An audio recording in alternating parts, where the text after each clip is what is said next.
Amazon have released their 4th generation of the Echo Dot, and in this video we're going to have a look if it's worth the upgrade.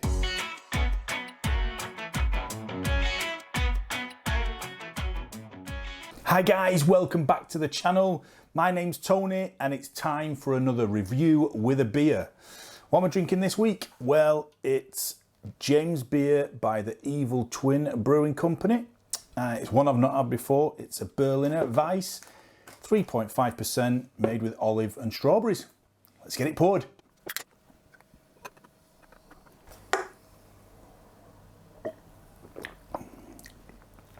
It's also a sour.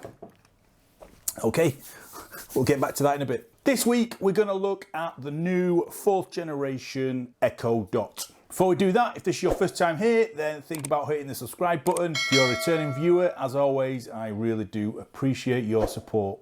Now this week, Amazon released their new range of Echo devices. I've picked up an Echo Dot, but there were other releases too. I've left a link down below of all the new releases. If you do decide you want to purchase, please use a link. You will not pay any more. They are affiliate links. It'll just give a small kickback to the channel. Now for this video, we're just going to concentrate on the Echo Dot. Price wise, they come in at the standard price for Echo Dots previously, which is £49.99. And they come in 3 colours. They come in charcoal, glacier white and twilight blue. You can also get these with an included LED clock on the front for an extra £10. They are priced at £59.99. However, you can get the charcoal version. They only come in glacier white or twilight blue. And if you live in the US, they're releasing a kids version in either Tiger or a Panda version.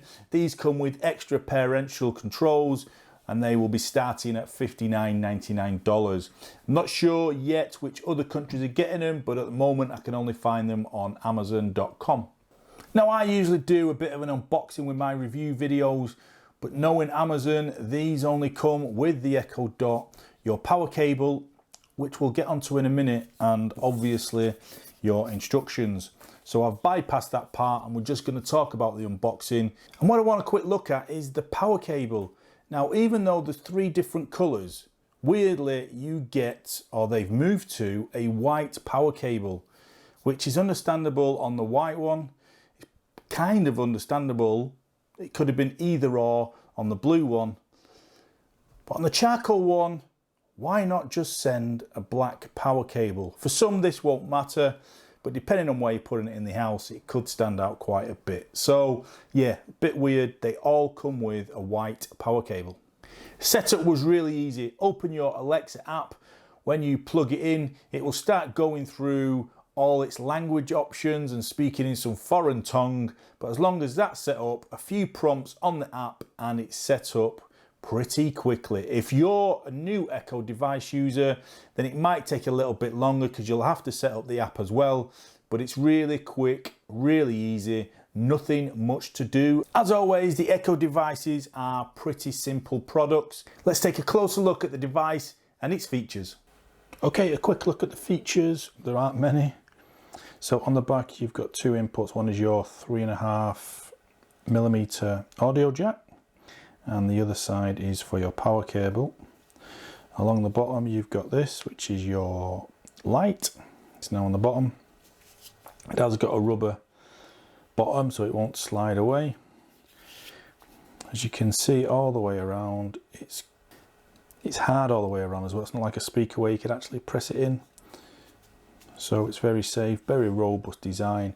And of course on top you've got your 4 buttons for mute, the volume and to activate.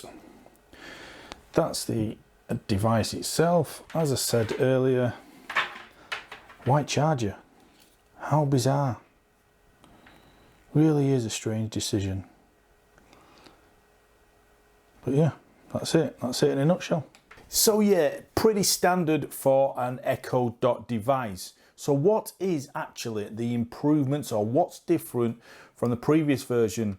Well, it's still got the same 1.6 inch speaker. In the 3rd generation, that was omnidirectional. It was pushed out through the sides. In this one, it's the same speaker except it's front facing, so it's a directional speaker. The main difference is something that Amazon have been pushing quite heavily, and that is Amazon's own AZ1 Neural Edge processor. They say this means that your voice commands will be interpreted quicker, which makes all the difference if you're there and you want to turn on the lights. How does it work? Well, it interprets the most common commands and it can interpret them within the device itself. Instead of having to send that command across to a server to interpret what you're saying and send it back, it can do it in the device itself, which can only be a good thing. So is it any quicker? Well, let's give it a quick comparison. Now I'm going to compare it to my only other Echo Dot, which is a second generation one.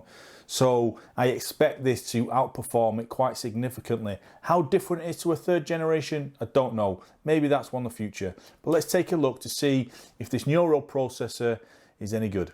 Okay, so we'll have a quick look at this. See if this Neuroprocessor is all it's cracked up to be. Now they do say it's only milliseconds faster, but I think they're talking about there from third generation to the fourth. This is a second generation, so I expect the gap to be even bigger, but not tried this yet. Let's see how it goes. We'll try first with a very simple command. Alexa, what time is it? The time is 7:38 p.m. 4:53.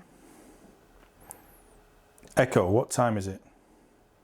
It's 7:38 p.m. Wow, okay. So according to this, again, it's milliseconds, but second generation is better. Let's try with a web search. So let's go with Alexa, what is the capital of Germany? The capital of Germany is Berlin. 584. Echo, what is the capital of Germany? The capital of Germany is Berlin. Oof, just a few milliseconds slower. You know, it's negligible. It's virtually unnoticeable if you didn't have a stopwatch. So yeah, Neuroprocessor, I don't know. I don't see a difference in it myself. Inconclusive. So now let's look at its performance with music. Now the reason I never went to a third generation Echo device is my second generation was doing everything I needed to do. And it's doing everything I needed to do because I plug it into a separate sound system. So as long as it's interpreting my voice and playing the music I needed, I didn't care about the improved sound of the third generation. I've brought this because I want more Echo devices in my house. But this will happen with the same thing with this. This will get plugged into an external speaker for better sound. But saying that, let's take a look at the sound quality of this device. So as I said, all I can do is compare it to my second generation, and I already know that the second generation speaker is not that great on its own. That's why I plug it into an external. But as they are, let's just test the difference between them standing alone. Let's go for the fourth generation first. Alexa, play some royalty-free music. Here's royalty-free music by Workout Music on Amazon Music.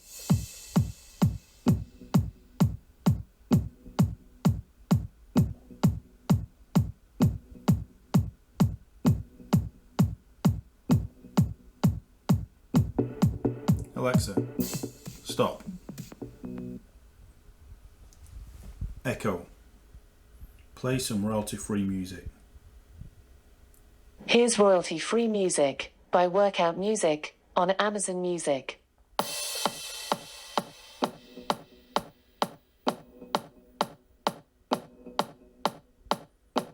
Echo, stop. Definitely a difference there.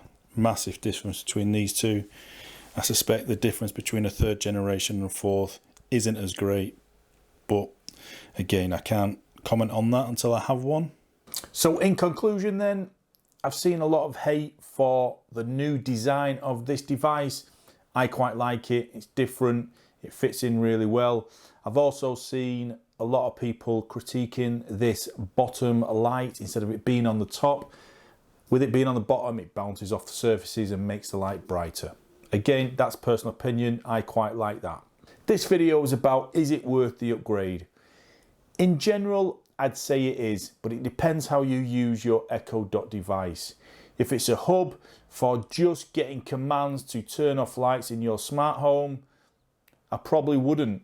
If it's something that you use to play music from in your rooms without connecting to a separate audio device, I probably would, because this is the better speaker out of the lot of them.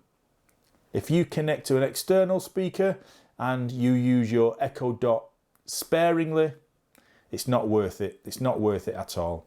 Stay with what you've got and plug into your external device. So the verdict for me on the new Echo Dot: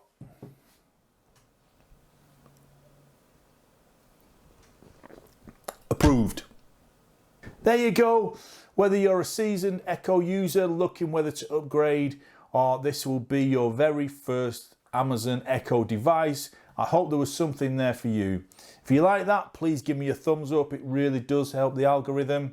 If you want to support the channel just to say thanks, you can buy me a coffee. The link's down below. If you haven't subscribed yet, that's up here. And if you want to carry on watching, here's 2 videos I think you might like. Until Tuesday, guys, see you later.